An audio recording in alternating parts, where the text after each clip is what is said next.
दोस्तों, आप सब कैसे हो। आई होप सो कि आप सब अच्छे होंगे। एग्जाम पॉइंट में आप लोग का स्वागत है। एग्जाम पॉइंट की तरफ से आज मैं एक जीव विज्ञान यानी बायोलॉजी का एक टॉपिक लेकर आई हूं, जिससे हर बार एग्जामिनेशन में क्वेश्चन आपसे पूछे जा रहे हैं। चाहे आप बीपीएससी के एग्जाम की प्रिपरेशन करते हो, यूपीएससी का करते होंगे, रेलवे का करते होंगे, एसएससी का करते होंगे या अदर किसी भी एग्जामिनेशन की प्रिपरेशन करते होंगे, आपको बायोलॉजी से ये पॉइंट से क्वेश्चन आपको लगातार एग्जामिनेशन में देखने को मिलेंगे। और हमेशा ये क्वेश्चन इससे एक दो पूछे ही जा रहे हैं इस पॉइंट से बायोलॉजी में। अब मैं आपको बता देती हूँ, बीपीएससी के एग्जामिनेशन में बायोलॉजी और केमिस्ट्री से क्वेश्चन पूछे जाते हैं, साइंस में फिजिक्स से क्वेश्चन नहीं पूछे जाते हैं, तो इसको आप ध्यान रखिएगा। और ऐसे जितने भी एग्जामिनेशन है, सबसे ज़्यादा अगर साइंस में क्वेश्चन पूछे जाते हैं तो वो बायोलॉजी से पूछे जाते हैं। तो आज मैं आपको बायोलॉजी के जीव विज्ञान के कुछ शाखाएं के बारे में कुछ जानकारी दूंगी, जिससे आपको पता चल जाएगा कि एग्जामिनेशन में किस तरीके से क्वेश्चन पूछे जाते हैं। ये जो मैं आज आपको बताऊंगी, इसमें हर बार एग्जामिनेशन में क्वेश्चन पूछे ही गए। आपके पास प्रीवियस ईयर का क्वेश्चन पेपर है तो आप देख लीजिए, आपको पता चल जाएगा। तो चलिए, सबसे पहले मैं आपको बात करती हूँ जीव विज्ञान। तो देखिए, जीव विज्ञान होता क्या है तो मैं आपको बता देती हूँ।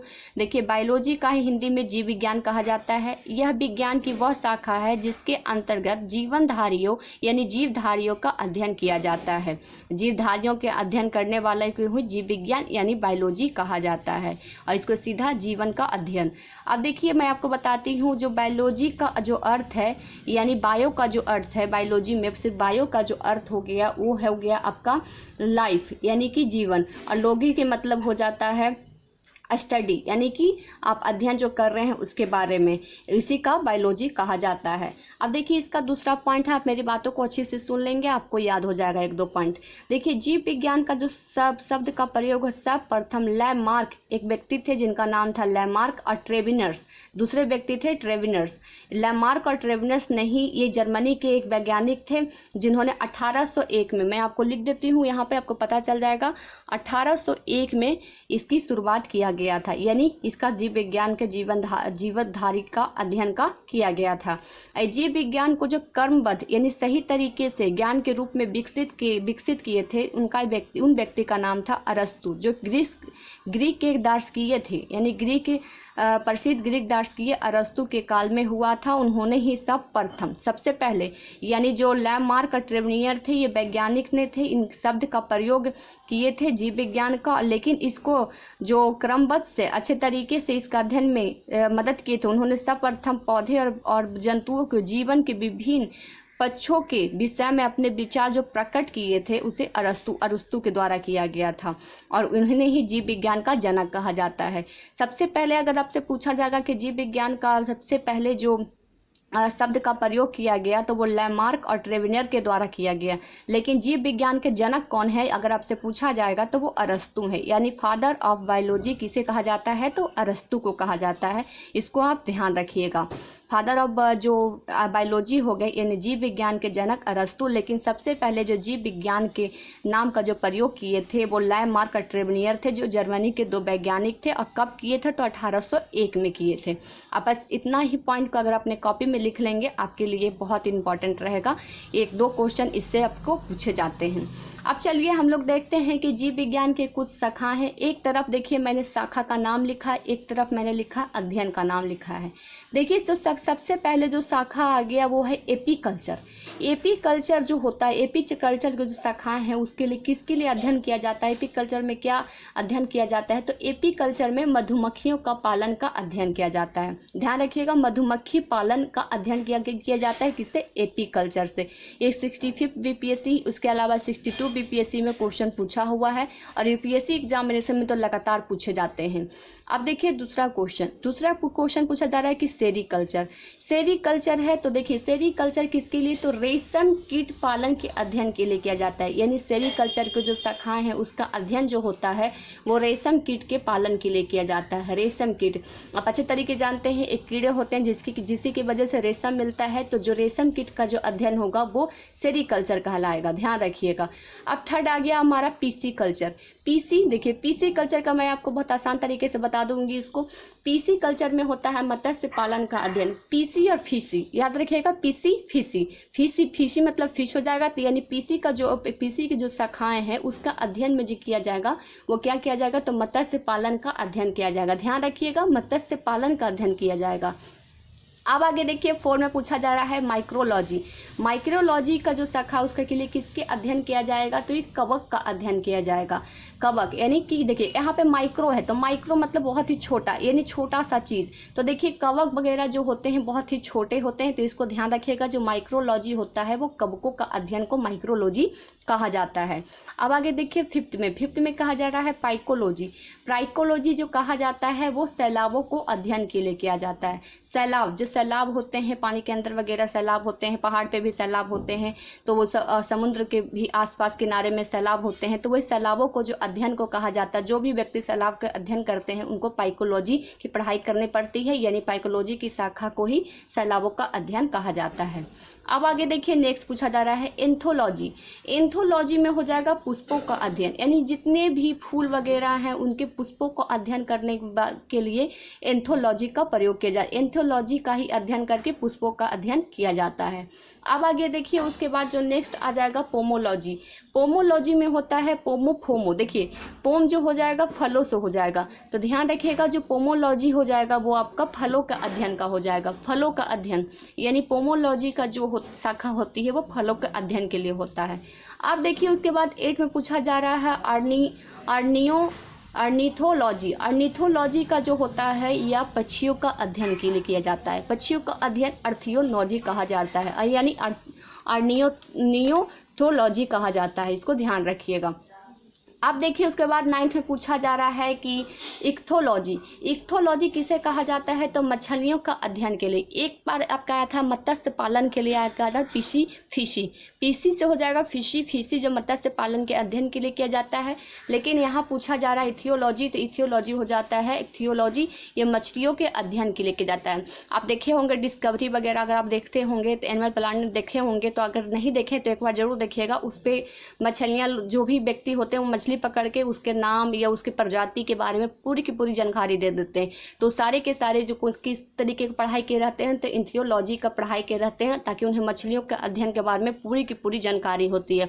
मछली छोटी बड़ी प्रजाति हर तरह की जानकारी उन्हें मिल जाती है ये पढ़ाई करने से, और ये मछलियों का अध्ययन को कहा जाता है इथियोलॉजी।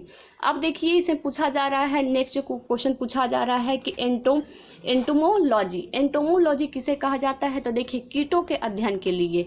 एंटोमोलॉजी में देखिए एंटो से हो जाएगा एंट क्या होती है, चींटी, और चींटी भी बहुत ही छोटी होती है। तो देखिए एंटोमोलॉजी जो हो जाएगा वो कीटों के अध्ययन। जो एंट मतलब सबसे पहले आप चींटी भी क्या है, तो कीट पतंग में ही आ जाएगी। तो देखिए एंटोमोलॉजी का जो अध्ययन कीटों के अध्ययन के लिए किया जाता है। अब आ गया आपको देखिए उसके बाद आ जाएगा डेंड्रियोलॉजी। डेंड्रियोलॉजी किसके अध्ययन के लिए किया जाता है, तो मैं आपको बता देती हूँ। डेंड्रियोलॉजी जो हो जाता है वृक्षों एवं झाड़ियों के अध्ययन के लिए ये डेंड्रियोलॉजी का किया जाता है। अब आगे देखिए उसके बाद 12th में पूछा जा रहा है कि ओफियोलॉजी किसके लिए, तो सर्पों यानी स्नेक के अध्ययन करने के लिए। ओफियोलॉजी होता है स्नेक के अध्ययन करने के लिए किया जाता है। अब देखिए सोरोलॉजी। सारोलॉजी जो होता है वो छिपकलियों के अध्ययन के लिए। देखिए सौरोलॉजी हो जाएगा सिर पे, यानी कि जो अपने शरीर के सहारे चिपक के चलती हैं, तो वो देखिए ये हो जाएगा छिपकलियों के अध्ययन के लिए। अब देखिए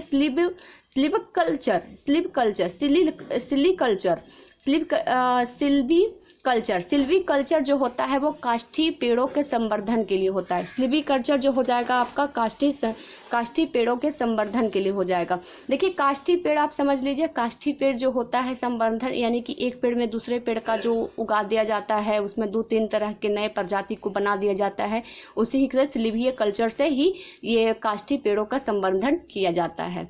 अब जो मैं आपको बताने वाली हूँ इसमें एक इम्पॉर्टेंट चीज़ कि बहुत सारे स्टूडेंट हैं जो यूट्यूब पे बहुत सारे इसका ट्रिक से बहुत सारे यूट्यूबर इसको बना चुके हैं। ये जितने भी जीव विज्ञान जो मैंने आपको बताया कुछ शाखाएं, इसको बहुत अच्छे तरीके से ट्रिक से वो लोग बता दिए। लेकिन मैं आपको बताऊंगी जो मेरा एक्सपीरियंस है, मैं उसको आपको बताती हूँ कि जो ये ट्रिक है आपको अभी यानी अपने घर में स्टडी कर रहे हैं उतना ही तक आपका लिमिट रहेगा। लेकिन अब जब एग्जामिनेशन के टाइम पे आपके हॉल में आप रहिएगा, अब उस ट्रिक को याद करके इसमें टिक आउट करने की कोशिश करिएगा क्वेश्चन आया हुआ में, तो बहुत ही ज़्यादा कन्फ्यूजन क्रिएट होगा। 1-2 आपको हमेशा याद हो जाएगा। जाएगा। जैसे कि मैंने अभी जस्ट आपको बोला पीसी फीसी याद हो जाएगा आपको। फिर उसके बाद मैंने आपको सेरी मतलब रेशम, तो ये रेशम के कीटों का पालन, 1-2 याद रहेगा। लेकिन जो मैंने आपको 14 ये जो बताया, 14 जो मैंने अभी आपको बताया, ये हर चीज़ आपको ये ट्रिक से याद नहीं होगा। उस टाइम इतना ज़्यादा कन्फ्यूजन हो जाएगा आपका कि जो आया हुआ भी क्वेश्चन आपको रहेगा, जो आपको याद है वो भी आपका गलत हो जाएगा। मेरा जो बायोलॉजी का जो जीव विज्ञान का जो कुछ शाखाएं का जो आज मैं जो बताई हूँ, उसको आप 1 से 2 बार आप पढ़ लीजिए। नहीं अगर याद होता 2 से 3 बार पढ़ लीजिए, लेकिन 2 से 3 बार पढ़ने के बाद आपको ये याद रहेगा। हो सकता है 14 में से आपको 10 ही याद रहे, लेकिन वो 10 में से अगर क्वेश्चन आपका आ जाएगा एग्जामिनेशन में तो आपका वो नहीं छूटेगा। लेकिन अगर आप ट्रिक के माध्यम से इसको याद करिएगा तो आप खुद अपने आप से देख लीजिएगा। अगर सेट प्रैक्टिस में ये क्वेश्चन आ गया आपके पास तो आप देखिएगा वो ट्रिक को आजमा कर कि ट्रिक के जरिए क्या हम ये क्वेश्चन को सॉल्व कर सकते हैं, तो नहीं हो पाएगा। उसमें इतना ज़्यादा आपको कन्फ्यूजन हो जाएगा कि आप सही आंसर को ढूंढ ही नहीं पाएंगे। इसलिए मैं आपको बताऊंगी कि ये जो जीव विज्ञान है, बायोलॉजी है, जिसके जो शाखाएं हैं और उसके अध्ययन के बारे में मैंने आपको बताया है, सारे के सारे इसको आप 2 से 3 बार पढ़ लीजिए अच्छे से। अगर आपके पास लूसेंट की बुक है, लूसेंट की बुक में सबसे पहले जीव विज्ञान के जो फर्स्ट पेज है उसमें यही दिया हुआ है। और जीव विज्ञान में सबसे इंपॉर्टेंट क्वेश्चन इसी से पूछे जा रहे हैं। इससे हर बार एग्जामिनेशन में क्वेश्चन पूछे जा रहे हैं, इससे पूछे जाते हैं। इस तरीके से मैं क्वेश्चन आपको बता देती हूँ कि पीसी कल्चर का अध्ययन को क्या कहा जाता है। तो पीसी का आप अच्छे से याद हो जाएगा, पीसी फिशी मत्स्य पालन के लिए किया जाता है। लेकिन और आपको हो जाएगा एंथियोलॉजी का जो एंथियोलॉजी की शाखा का अध्ययन किस लिए किया जाता है, तो इसमें आपको बहुत कंफ्यूजन हो जाएगी क्योंकि आपका ट्रिक वहाँ पर कंफ्यूजन पैदा कर देगा। लेकिन अगर आपको याद रहेगा ये 14 का 14, तब आपका कंफ्यूजन नहीं होगा। मैंने अभी आपको जस्ट कहा कि अगर 14 नहीं है तो 10 भी आप याद कर लीजिए, आपको एग्जामिनेशन में आपका ये 102 नंबर आपको ये दिला देगा बायोलॉजी की तरफ से। और ये जो बहुत ही इंपॉर्टेंट है, ये जो पार्ट मैंने अभी आपको बताया पॉइंट बहुत इंपॉर्टेंट है बायोलॉजी का हिस्सा में, इसको आप हमेशा याद रखिएगा। आपको बहुत ही ज़्यादा हर एग्जामिनेशन में आपको ये मदद ही करेगा। तो चलिए आज जो मैं जीव विज्ञान का जो इम्पोर्टेंस जो शाखा था मैंने उसका नाम बता दिया। और इसमें सबसे इम्पोर्टेंट आप एक ही चीज़ याद रखिएगा कि जीव विज्ञान यानी जीवनधारियों का अध्ययन को जीव विज्ञान कहा जाता है। और जो सबसे पहले जो जीव विज्ञान था इस नाम का प्रयोग लैमार्क और ट्रेविनर्स ने किए थे, जो जर्मनी के वैज्ञानिक थे। कब किए थे? तो 1801 में। मैंने यहाँ पे लिखा है, फिर से मैं लिख देती हूँ, यहाँ पर देख लीजिए 1801 में किया गया था। कौन? तो लैमार्क और ट्रेविनियर। अगर आपके पास बुक नहीं है तो आप गूगल के हेल्प से भी इसको अपने कॉपी में नोट बना सकते हैं। अब उसके बाद मैं आपको एक पॉइंट और बताई थी कि जीव विज्ञान को क्रमबद्ध के ज्ञान के रूप में विकास को प्रदर्शित किए थे, यानी कि पौधे और जंतुओं के जीवन के विभिन्न पक्षों को, विभिन्न पहलुओं को, विषय के बारे में जो विचार प्रकट किए थे वो अरस्तु किए थे। और अरस्तु को ही फादर ऑफ बायोलॉजी कहा जाता है। तो ध्यान रखिएगा, फादर ऑफ बायोलॉजी अरस्तु को कहा जाता है। जीव विज्ञान के पितामह अरस्तु को कहा जाता है। सबसे पहले जो जीव विज्ञान के जो खोज किए वो लैमार्क ट्रेविनियर 1801 में। ये जो 2 पॉइंट मैंने आपको बताया ये आपको हमेशा याद रखना है अपने माइंड में। जीव विज्ञान की पढ़ाई कर रहे हैं, एग्जाम के प्रिपरेशन कर रहे हैं जीव विज्ञान से, तो ये आपको ध्यान रखना। और साथ में जो मैंने अभी आपको ये पूरा का पूरा बताया, जीव विज्ञान के शाखाएं बताएं, प्रमुख शाखाएं बताएं, इसको आप ध्यान रखिएगा। और मैंने आपको ट्रिक के बारे में बता दिया कि जो भी स्टूडेंट, हो सकता है बहुत सारे स्टूडेंट को ट्रिक याद हो जाता होगा, लेकिन मैं आपको बता देती हूँ 90% स्टूडेंट को ट्रिक नहीं याद हो पाते हैं। अगर याद भी हो जाते हैं तो एग्जामिनेशन हॉल में कन्फ्यूजन पैदा कर देते हैं, जिसकी वजह से आता हुआ भी सही आंसर उनसे गलत हो जाता है। आप खुद इसको आजमा लीजिएगा, ट्रिक को आप देख लीजिएगा। जो भी बहुत सारे यूट्यूब पे हैं, ट्रिक को आप देख लीजिएगा। ट्रिक को देखने के बाद अगर आपके पास सेट प्रैक्टिस है, आप क्वेश्चन को सॉल्व करिएगा, आपको अपने आप पता चल जाएगा। तो चलिए आज जो जीव विज्ञान यानी बायोलॉजी का जो मेरा फर्स्ट वीडियो था, ये फर्स्ट वीडियो मेरा बायोलॉजी का था एग्जाम पॉइंट की तरफ से आप लोगों के लिए, जिसमें मैंने जीव विज्ञान की कुछ शाखाएं के बारे में बताया। ये आप लोगों के लिए बहुत इंपॉर्टेंट है, इसको 1-2 बार आप पढ़ लीजिए, आपको याद हो जाएगा। तो चलिए दोस्तों आज के लिए बस इतना ही बायोलॉजी में। फिर कल इसके कुछ नए पॉइंट्स के, बायोलॉजी के नए पॉइंट्स के साथ आपसे मुलाकात होगी। Thank you so much friends.